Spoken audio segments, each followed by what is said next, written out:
ಇವತ್ತು ಅಲ್ಪ ಸ್ವಲ್ಪ ಗೌರವ ಉಳಿಸ್ಕೊಂಡು ಈ ನಾಡಿನ ಜನ ನನ್ನನ್ನು ಗುರುತಿಸಿದ್ರೆ ಆ 20 ತಿಂಗಳ ಆಡಳಿತ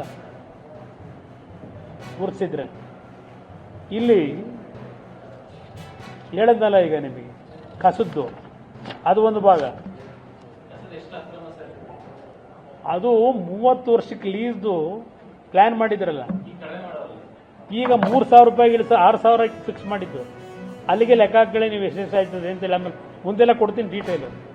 ಪಾಪ ಯಾರೋ ಬಂದ ನನಗೆ ಈಗ ಇಲ್ಲಿ ಯಾರೋ ಪ್ರಾಮಾಣಿಕವಾಗಿ ಇಷ್ಟು ವರ್ಷಗಳು ಮಾಡ್ಕೊಂಬಂದಿಲ್ಲ, ಒಂದು ವಾರ 2 ವಾರ ತಗೊಂಡು ಹೆಂಗೋ ಅವ್ರಿಗೆ ಅಲ್ಲಿ ಯಾರಾದರೂ ತೊಂದರೆ ಇದ್ರೂ ಅಡ್ಜಸ್ಟ್ ಮಾಡ್ಕೊಂಡು ಕ್ಲೀನ್ ಮಾಡ್ಕೊಳ್ಳೋನು. ಇಲ್ಲಿ ಹಬ್ಬ, ಇಲ್ಲಿ ಬೆಂಗಳೂರಲ್ಲಿ ಕಸ ಎತ್ತದ್ರಲ್ಲಿ 2 ದಿವಸ ಒಂದು 2 ಟ್ರಿಪ್ಪು ಪ್ರತಿದಿನ ಇದು ಸುಳ್ಳು ಲೆಕ್ಕ ತೋರಿಸ್ಕೊಂಡ್ರೆ ಕೆಲವರಲ್ಲಿ ಕೆಲಸ ಮಾಡೋರು ಹೇಳೋದು ಪ್ರತಿ ತಿಂಗಳು 4 ಲಕ್ಷ 5 ಲಕ್ಷ ಮನೆ ತಗ ಬರ್ತದೆ ಅಂತಾರೆ ಬೆಂಗಳೂರಿನಲ್ಲಿ ಆ್ಯಾವ್ರೇಜ್. ಅದು ದೊಡ್ಡ ಇತಿಹಾಸ ಇದೆ ಇರಲಿ, ಆದರೆ ಈಗಂತೂ ಬಿಡಿ ಏನು ಹೇಳೋರು ಕೇಳೋರು ಯಾರೂ ಇಲ್ಲ. ಒಬ್ಬ ಗೋರಿ ಮೊಹಮ್ಮದ್ದು, ಇನ್ನೊಬ್ಬ ಗಜನಿ ಮೊಹಮ್ಮದ್ದು, ಮತ್ತೊಬ್ಬ ಮಲ್ಲಿಕಾ ಕಪೂರ್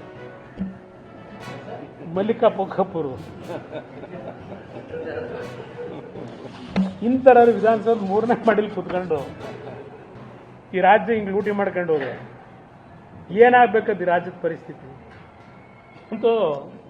ನಾನು ಮೊನ್ನೆ ಬಜೆಟ್ದು ನೋಡಿದೆ ಬ್ರದರ್, ಬಜೆಟ್ ಕತೆ ಮನೆ ಪಾರ್ಕಿಂಗ್ ಸ್ಥಳಕ್ಕೆ ಚದರಡಿ ಲೆಕ್ಕದಲ್ಲಿ ತೆರಿಗೆ ಅಂತೆ. ಇವು ಕಾರಣ ಅಂತಕ್ಕಂಥದ್ದನ್ನು ಅರ್ಥ ಮಾಡ್ಕೋಬೇಕಾಗ್ತದೆ. ಅಸ್ಪೃಶ್ಯತೆ ಹೋಗ್ಬೇಕು, ಅದು ಈ ಸಮಾಜಕ್ಕೆ ತಗಲಿರ್ತಕ್ಕಂಥ ರೋಗ. ಅದು ಈ ರೋಗ ಬಿಡುಗಡೆ ಆಗಬೇಕು. ಅದಕ್ಕೆ ಶಿಕ್ಷಣ ಬರೀ ಉದ್ಯೋಗ ಪಡ್ಕೊಳ್ಳಿಕ್ಕಲ್ಲ. ಜಗಜೀವನ್ ರಾವ್ ಹೇಳಿದ್ದರು, ಶಿಕ್ಷಣ ಬರೀ ಉದ್ಯೋಗ ಪಡ್ಕೊಳ್ಳಿಕ್ಕಲ್ಲ, ನಿಮಗೆ ನಿಮ್ಮ ವಿಕಾಸ ಆಗಬೇಕು, ಸ್ವಾಭಿಮಾನದಿಂದ ಬದುಕ್ತಕ್ಕಂಥ ಪರಿಸ್ಥಿತಿ ನಿರ್ಮಾಣ ಆಗಬೇಕು. ನಿಮಗೆ ಸೂಕ್ತ ಪ್ರತಿಭೆ ಇದೆಯಲ್ಲ, ಪ್ರತಿಯೊಬ್ಬರಿಗೂ ಕೂಡ ಒಂದು ಸೂಕ್ತವಾದಂಥ ಪ್ರತಿಭೆ ಇರ್ತದೆ. ಆ ಪ್ರತಿಭೆ ಹೆರಿಡಿಟ್ರಿ ಅಲ್ಲ,